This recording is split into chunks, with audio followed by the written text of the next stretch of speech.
Kulang ng halos 70,000 guro ang Department of Education ayon kay Senadora Pia Cayetano.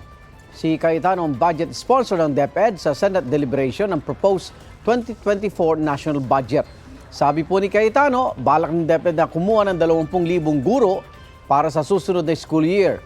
Mahigit 5 bilyong piso raw ang kakailanganin para dito at kukunin ng pondo sa basic education program ng kagawaran. Ngayong school year, mahigit 3,000 lang ang nakuwang guro. Noong Hulyo lang daw kasi inilabas ang Notice of Staffing.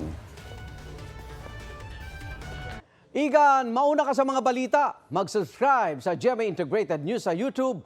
Sa mga kapuso abroad, subaybayan nyo kami sa GMA Pinoy TV at sa www.gmanews.tv.